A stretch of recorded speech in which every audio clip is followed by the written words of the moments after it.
going into this game, if you remember Chuck yesterday, he was worried that the Rams were not going to be able to protect Matthew Stafford. I don't think Stafford got sacked one time. I know he ducked and dodged his way out of multiple, but I don't know if he officially got sacked that game, so that's a huge deal for them.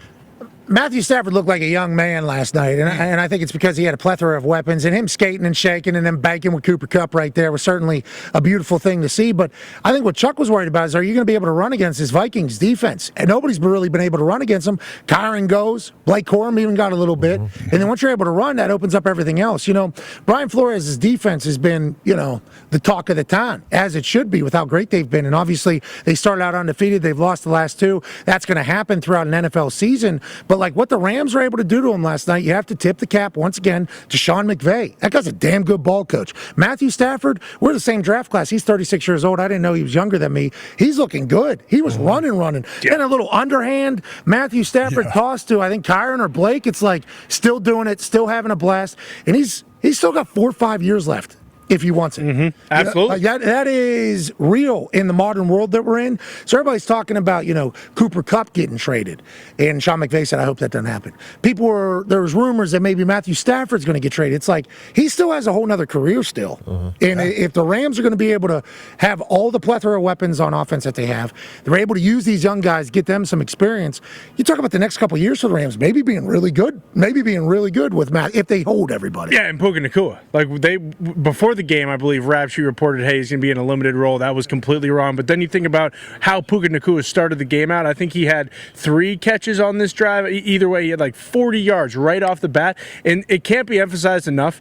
When you have a receiver like Puka Nacua, who's in oosh, but then has that cool beard underneath the face mask, it just brings a different level of grit, I feel like. And the flow out the back looked fantastic, but he was all over the field. And then, of course, when they get down to the red zone, they go right to Cooper Kupp. It is a perfect matchup. And we talk about, of course, quarterbacks on rookie, deals, but having a guy like Puka Nacua on a 4th round, 5th round, whatever he was, deal, like they don't have to pay him anything for 2 more years. They could go out, get a lineman, because obviously that's a conversation. They haven't had a great O-line. They could really, wiggle here in these next 4 years. And then you think about their record. They're 3-4. I feel like this whole entire week and last week we're talking about, hey, Rams season over. You might as well sell. Sell Cooper Kupp. If some team wants Stafford, get rid of his contract. Like they can easily go and look at that division. Still kind of wide open. 4-3. The Seahawks, they're number 1. Like they're even right now with the Niners. There's a chance they can go on a run here easily. Agreed. Zito, if you could turn on the talk back here from Stadium back to you guys, that'd be great. There's somebody yelling at us here in the stadium. Good to see you. All right, absolutely. Puka Nacua did an interview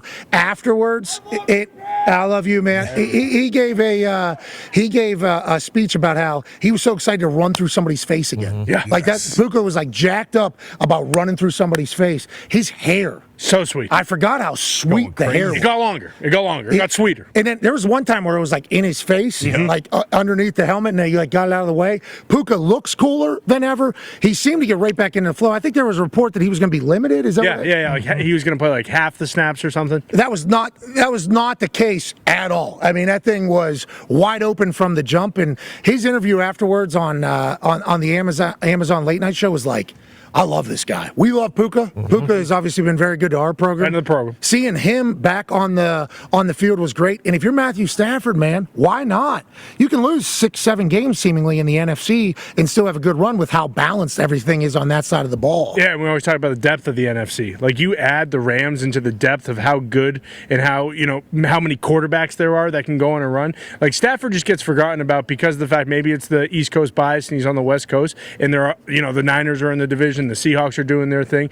But the Rams, they put together a few of these games because the Vikings are one of the top teams in the NFC still. I think we all think, but he does this to a Flores defense. Like there is a chance here. And you look at that division right there. It is wide open with the Cardinals too. All those teams are in it. I mean, I'm not counting Matt Stafford out with what he did. Pat, what did they do, though? Son of a bitch. Con, I don't want to cut you off there, but think about with Cooper Kupp now. If they actually were shopping him, they're not. They're not. They're not anymore. But I guess if you're the owner, you're the GM, you do have to make a decision. If you were seriously thinking about moving on now, you can't. Like that would say hey, I'm giving up on the season pretty much. Obviously, McVay says I'm really glad to have Cooper Kupp back with us, and I expect him to stay. I expect it to stay that way. But is that McVay's decision?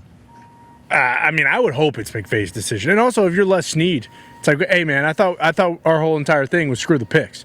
Like, you want to trade one of your best players for a couple third or fourth round picks? Like, if some of these other guys like D-Hop or anybody else who's been traded who's a receiver, Cooper, if they were going for like first and seconds, maybe then you could consider it. But why would you waste a Cooper Kupp, who you still have a couple years with, who's clearly your quarterback's best friend, of course, Dahn and Dahn, fantastic podcast. Yep, but great podcast. Then also on the field, it's like, hey, he's his go-to guy. Yeah, there's that play, 3rd and 9, end of the game. Kind of thought that sealed it. They ended up having to punt it back. But like, it just doesn't make sense to trade a guy of that caliber when you're 3 and 4 still in it and can go on a little bit of a run here for a 3rd, 4th round pick and a conditional second one. I just sent a text to a source says that could have potential knowledge on the situation. Sure. Never done this with this particular source, so have no idea what the response is going to be.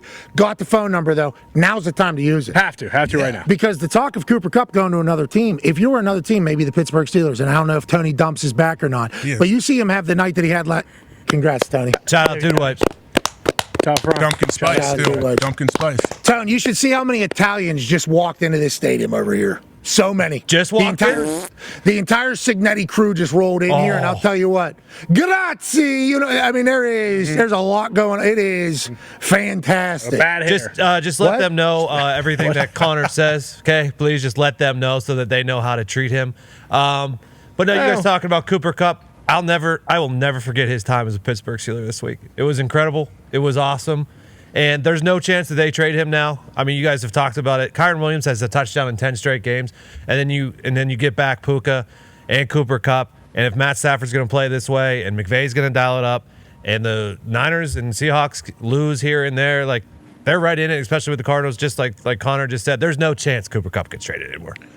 Yeah, I don't think so. Especially the messaging that it would send. And I'm not saying there's Rams diehards. Hey, Dirty, happy birthday. Happy birthday. Happy birthday, Dirty. Good week. Thanks, thank you. I'll tell you what. It felt too obvious yesterday. Yeah. Sure did. But a lot of games have recently.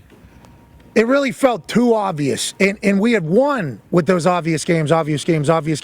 Yesterday just seemed too much. It was like too easy, it felt like. Everyone back for the Rams. Yeah, we didn't. I don't think we knew Puka was all the way back. No way. I think that was certainly we didn't talk about that enough. Kept. Yeah, I know. I didn't think about that enough of Cooper and Puka both being back. Well, of course. Why wouldn't they go off?